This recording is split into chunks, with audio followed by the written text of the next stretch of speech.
Okay, welcome back future flare college. आज हम study करने वाले हैं token passing. Token passing basically जो हमारी मल्टीपल एक्सेस टेक्निक है उसकी जो एक टाइप है कंट्रोल एक्सेस। इसका एक प्रोटोकॉल होता है टोकन पासिंग, जिसको आज हम देखने वाले हैं। ठीक है, तो ये हमारा ट्री है जिसको हम फॉलो कर रहे हैं। अभी तक जो हम स्टडी कर चुके हैं वो इस वाले हिस्से को, ये जो वाला सारा हिस्सा है इसको हम स्टडी कर चुके हैं। ठीक है, आज जो हम स्टडी करने वाले हैं वो है टोकन पासिंग। ठीक है, इस वाले पार्ट को हम स्टडी कर रहे हैं। ठीक है, ये हमारी क्या है, मल्टीपल एक्सेस टेक्निक है। इसकी एक टाइप है कंट्रोल एक्सेस। इस कंट्रोल एक्सेस का जो प्रोटोकॉल है टोकन पासिंग, इसको हम स्टडी करने वाले हैं। ठीक हो गया, तो स्टार्ट करते हैं हम टोकन पासिंग को। तो क्योंकि हम पढ़ रहे हैं मल्टीपल एक्सेस टेक्निक को, उसमें क्या होता है, एक सिंगल चैनल होता है जिसको मल्टीपल हमारे सिस्टम शेयर कर रहे होते हैं। अब टोकन पासिंग में उस चैनल को किस तरह से शेयर करते हैं वही हमने यहाँ पे देखना है। ठीक है, तो स्टार्ट करते हैं। A small frame called token circulate through the network. तो यहाँ पे हमने एक नेटवर्क बना लिया और ये वो सिंगल चैनल है जिसको ये चारों डिवाइसेस क्या कर रही हैं, शेयर कर रही हैं। अब इस नेटवर्क के अंदर वो बोल रहा है कि एक टोकन नाम का फ्रेम सर्कुलेट कर रहा होता है। तो यहाँ पे हमने देखो ये टोकन बना लिया, ये आपको जो नजर आ रहा है। तो ये जो टोकन है ये इस चैनल के अंदर लगातार क्या कर रहा है, सर्कुलेट कर रहा है।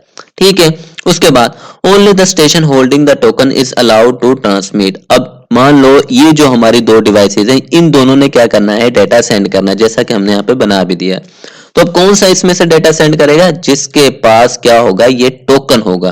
अब इसके पास है तो ये डेटा को सेंड करेगी, अगर इसके पास है तो ये डेटा को सेंड करेगा।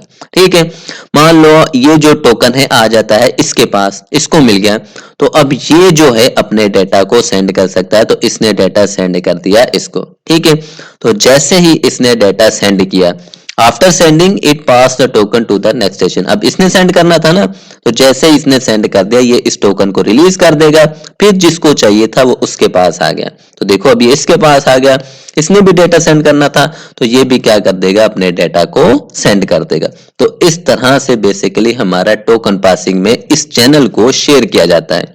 ठीक है, उसके बाद बात करते हैं हम डिसएडवांटेज की। इस लाइन को मैंने चेंज किया है क्योंकि ये बाय मिस्टेक जो पहले यहाँ पे राइट डाउन की हुई थी वो किसी और प्रोटोकॉल थी। तो इसकी बात करते हैं। इसका जो मेन डिसएडवांटेज है, token loss can cause network. अब ऐसा भी हो सकता है ये टोकन लॉस कर जाए, ठीक है, जिसकी वजह से क्या होता है, नेटवर्क में डिले हो जाता है। अब ये लॉस किस तरह से करता है वो समझने वाली बात है। अब मान लो ये जो डिवाइसेज है इसने डेटा सेंड करना था, तो इसने क्या किया हुआ है, इस टोकन को होल्ड किया हुआ है। अब मान लो किसी वजह से ये सिस्टम क्या हो जाता है, क्रैश कर जाता है, तो टोकन तो इसके पास है जो नेटवर्क में सर्कुलेट कर रहा है, तो जिसकी वजह से ये टोकन क्या हो जाएगा, लॉस हो जाएगा। तो फिर इस टोकन को दोबारा से जनरेट करना पड़ेगा, जिसकी वजह से नेटवर्क में क्या होता है, डिलेज हो जाता है। ठीक है, तो ये इसका मेन डिसएडवांटेज है। तो आई होप आपको समझ आ गई होगी टोकन पासिंग। कोई क्वेश्चन हो तो लाजमी पूछेगा, चैनल को लाजमी सब्सक्राइब कीजिएगा। ओके।